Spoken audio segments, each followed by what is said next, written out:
I'm Emily Mashak, and you are listening to Townsquare Media's Tuned In To NoCo, the show that lets you know what matters in NoCo. I'm sitting down today with Paul Donnelly from the Food Bank for Larimer County and Weston Edmonds from Weld Food Bank. They're joining me today because Townsquare Media has partnered with Weld and Larimer County Food Banks to raise awareness for the food crisis in our community and to feed families this holiday season. Over 10,000 Northern Colorado neighbors are struggling to provide one healthy meal a day for their families. You can help the Weld and Larimer County Food Banks ensure that no one goes hungry over the holidays. To donate, just text NoCo25 to 50155, and all the proceeds will go directly to the food banks. Just $25 will provide a family with a holiday meal. But before we go into detail about the campaign, I want to ask, how much of an issue is hunger in Northern Colorado? Well, the reality is hunger exists in every community.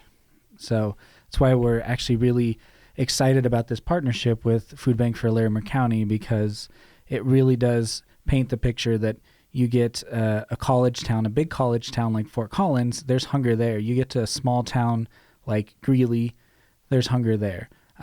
You might be looking at the statistics of unemployment or less people on food stamps, but the reality is there's still people out there who need help with hunger, but they're not always easy to see. Can you tell me more about who specifically is impacted by hunger in Northern Colorado? Yeah, people of all ages are affected by hunger. We have some people who come in and they say they're used to getting close to six figures on a salary, but all of a sudden they might have become suddenly unemployed or underemployed. Illness, as we all know, the cost of healthcare is a huge issue right now that can take food off of someone's table very unexpectedly, especially if it's a major illness that causes more than, a couple days in the hospital. But it does impact, again, across the board, people of all ages. There's children who are going to bed hungry. There's parents who are skipping meals so that their kids can eat. We've got seniors who are faced, again, with these increased health costs. They have medicine they need to take with food, but they don't have enough money to afford both that and nutritional food to take with their medicine. And so to just stamp it with, this is the mold of hunger, you just can't ever do that. It affects a large number of people in this community, and you don't always know who that is. We always like to say we don't want to walk in somebody's shoes because we don't know exactly what their circumstances are. People come to us for a lot of different reasons, and it may be a family member, it may be a neighbor, a coworker. You just don't know who it is. So we would hope that people would hear about Townsquare Cares and consider making a donation to help those folks, regardless of whether they're just a neighbor in the community or if they might be somebody closer like a friend. So we're nearing the holidays, but obviously the food banks are open and operating year-round. Tell me about what it's like on an average week for each food bank. What are you doing for the community? Well, I'll go ahead and take this, and certainly Weston can jump in with how the Weld Food Bank serves their population. But we're a little bit unique in the fact that we have two client choice pantries, one in Loveland and one in Fort Collins. And for us, that is a main distribution point for us. And what that means is, again, going back to general perception in the community, might be that folks walk in and they're just handed food and that sort of thing. But for us, we feel it's much more empowering to have people come in and basically try and make it as normalized a shopping experience as possible. They grab a cart, they check in, and then they go in the different sections of the pantry. So they're looking at produce, dairy, meats, that sort of thing. And they're basically picking the food for their family that they would do in any other kind of shopping experience. So that's a huge way that we serve the community on a day-to-day basis. We also work with nearly 100 community partners on getting out food. So certainly only a percentage of the community who needs food is able to come get it from the pantry. We also work with other folks like Catholic Charities, Boys and Girls Club, those sorts of folks to get food out. And so those are two of our biggest ways. And of course, there are things like Kids Cafe where we're going into schools and delivering food that way. So much like what Weston and his team do, just trying to get the food out there in as many different ways as possible. Yeah, that's a beautiful thing about food banking in America and even in Colorado. So we're just, 20, 30 minutes away from each other. And we'll look very similar on a lot of different levels, but then we'll have various programs that kind of fit more with that area. So one of our big programs that we do is a mobile food pantry where we have a converted beverage truck that goes out to 14 unique sites every month. So it's about 22 distributions because we go to some of those sites multiple times, and it takes those healthy, perishable produce, meat and dairy items directly into the communities. But we also do Kids Cafe. We also work with agency partners. We also have direct services out of our warehouse that allow people to come in and directly get that food in a respectful manner. I know that Paul would echo this feeling as well, that we understand we're not going into a community that we're not a part of. So these people are our neighbors. They're people we might know, we might go to school with, we might work with. And so when we serve them, we want to make sure that they're getting the treatment that they deserve if we were in that same spot. So when they go in, it's not just, here's your food, have a nice day. It's if they don't like onions, they don't have to take onions. Mm-hmm. If they've got an aversion to dairy, if we've got soy product on hand, they can have soy product. So we provide our services in a way, whether it's Kids Cafe, mobile food pantry, backpack program, through our agencies, people are being treated like neighbors because that's who they are. Absolutely. And if I can just follow up on what Weston was saying, I mean, oftentimes I'll go to our various pantries, and it's amazing to see the rapport that some of our volunteers have with the clients and some of our staff members have with the clients, where they just come in and food is almost secondary. It's a lot of that interaction, that friendship that brings a lot of people back. And so it is that holistic approach to being able to deliver, whether it's food, friendship, whatever it is. A lot of people come for different reasons to our different food banks. Do you think there's a stigma around the community with going to the food bank, or are people pretty open and comfortable with it? Absolutely, there is a stigma that goes with it. As you would expect with any service that somebody is needing to ask for help, especially having to ask a stranger for help. Even though we are in the communities, we had a young dad come in a couple Saturdays ago, coming to get help, and he was by himself while he was getting that food. But once he was done and he got to the end, he asked to speak to one of our staff members, and he just admitted that coming in there was a huge step for him. He said he was embarrassed, he was ashamed to have to come ask for help, and he didn't know what the process was because that was his first time there. But he said once he was done, he just felt so relieved to have the healthy foods he had. But then he also admitted he made his wife and child wait in the car because he didn't want his daughter to have to see that his dad needed to ask for help. So there was that huge stigma that he had to push through. And a lot of times when people are coming to us, it's not that the day before they lost their job and they lost all their money. They're having to work their way up to actually asking for help. And we really wish it wouldn't be that way, that people wouldn't feel like they had to get to this desperate stage to get help. We want them to know that we're there for them 5 days a week, Monday through Friday, sometimes on Saturdays, to make sure that we can get them the food that they need. And it really is that idea that, it's that cross-section of society. So that we work really hard, and I'm sure Weston and his folks do as well, to remove that stigma. It's very difficult because sometimes that stigma is sort of something that people put on themselves. They have pride. They don't necessarily want to reach out and ask for help. But trying to normalize the experience as much as possible.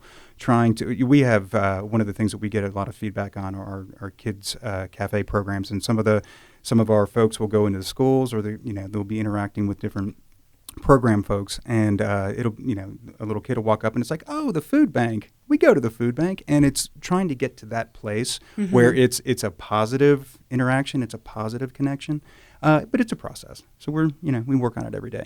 Now, focusing on the holidays, because the goal of Townsquare Care's Feeding NoCo is to give every family in NoCo a holiday meal. Can you elaborate on why the holidays can be such a difficult time for these people and what the pressure is like for these families right now? Well, I would say, I was kind of thinking about this on the way over, it's a little bit of a chicken and egg thing. I definitely think that our teams get busier this time of year because people have a more heightened awareness of the need in the community. It's the holidays, it's Thanksgiving, everybody thinks back kind of their childhood and wants to make sure that everybody has that sort of like idyllic experience. So I think that there's the people look around and say, okay, let's do a team building exercise, or let's do a volunteer thing, and let's do this or that, where we can help somebody, which is fantastic. The reality of it is that need is there all year round, right? The need doesn't change. I think it does get a little bit more intense because you have those same people that are working to close the gaps, working to put food on the table and that sort of thing. And then there's the added burden of, maybe it's it's Thanksgiving and then it's the holiday meal, Christmas time, that sort of thing. There's that added burden that they want to deliver for their family, just like that story that Weston was talking about with the father that came in. It's that added pressure of doing more while you're still struggling with the same challenges you've had that year.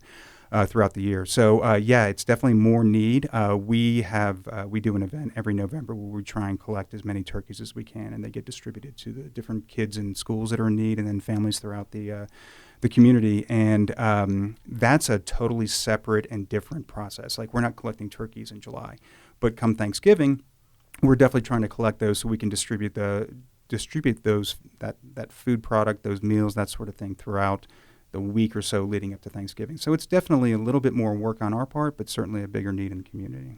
Yeah, and I would say that you can always take guesses as far as why somebody is struggling a little bit more during the holidays, but there are certain markers as far as with our clientele that we serve who come in that tell us why they're there. And one of the biggest reasons why people do come in more often during the winter and the fall is this cost of living we had been talking about, just the cost to heat your home.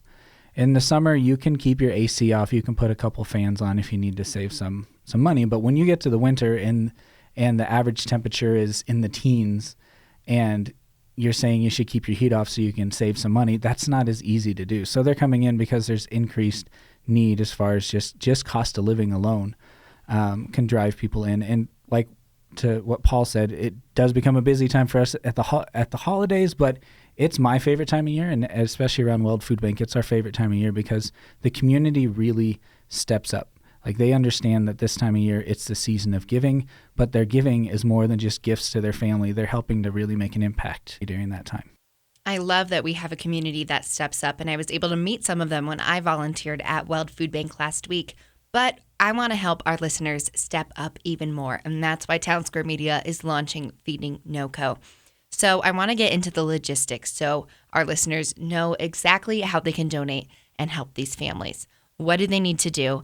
How can they get this money to the food banks? Absolutely. We tried to provide as many easy ways for people to give during this campaign, and one of them is to text to give. So we set up, if you text NoCo 25, that's NoCo 25 to 50155, it'll take you to a unique website where you just fill out some basic information and provide your payment, and that'll give a $25 donation to provide one holiday meal for a family in need in northern Colorado. Another way is Paul has set up a website for us to go to feednoco.org, so that's feednoco.org, and that same information is on there to be able to make those donations to provide those holiday meals. And there's also a little bit of information when you go to the website about Townsquare Media's involvement, their motivation, trying to help the community reach out. So we greatly appreciate that partnership, and just a little bit more, facts about hunger, food insecurity in the community. So certainly something you can learn about there as well.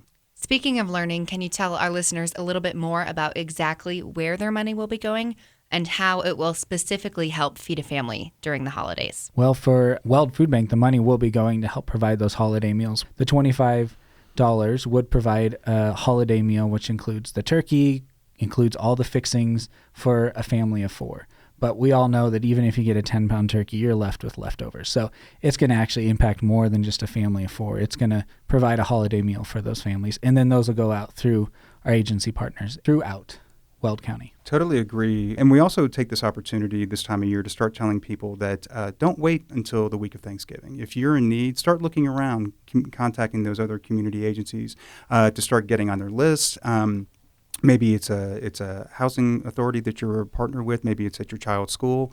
Reach out to them and see what available resources are there so that you're not waiting to that last minute hoping and kind of crossing your fingers that there's going to be a holiday meal for you. The idea of families not having a holiday meal can be really dismal, but I also want to focus on the joy and the compassion that comes from the work that you do. Do you have any stories about the impact giving has on these families during the holiday season? Absolutely. We get to see it from both sides at Weld Food Bank. One of the reasons why it's one of my favorite times is we actually hang a bell up in our office. So when someone brings in a turkey, we ring that bell and everyone in the office explodes with applause and excitement, because it really is. Every turkey counts. Every hour of volunteering counts. Every dollar counts. So getting your hands on that food and seeing it is one thing, but then when you get to see it go to somebody is even more impactful. So when we can give these turkeys out to our agencies and we get to hear the stories about the young family they got to help, that the dad just lost his job and he's a self-employed contractor, when they can take them this holiday meal and say, this one's on us, you guys don't need to worry, that can mean the world to a family. It is one of those things, exactly what Weston said, is that every dollar counts, every turkey counts, really any whether it's money, time, or food, it all goes to the common cause.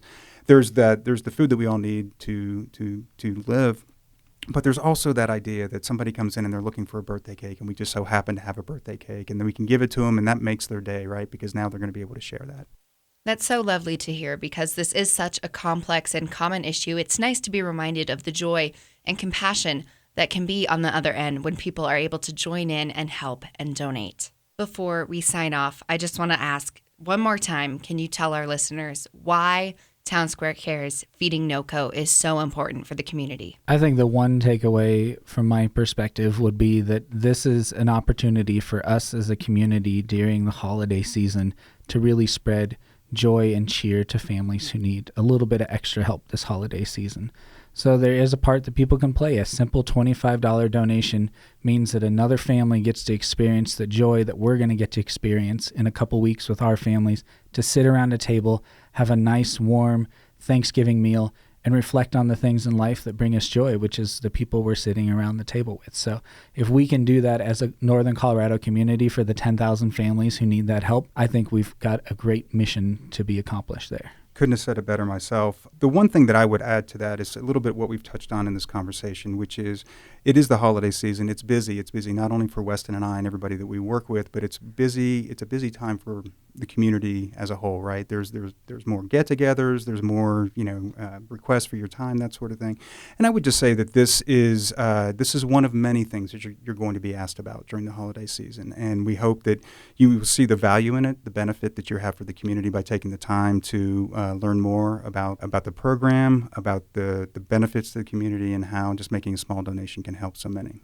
Well, thank you, gentlemen, for coming in and not only being here today, but for partnering with us. I am so excited to see what we can accomplish with this campaign in the month of November. As are we. It's going to be a great time. Thanks, Emily. Again, that was Paul Donnelly of the Food Bank for Larimer County and Weston Edmonds of Weld Food Bank to feed a family of 4 this holiday season and make a donation of $25. Simply text NoCo25 to 50155 or visit feednoco.org.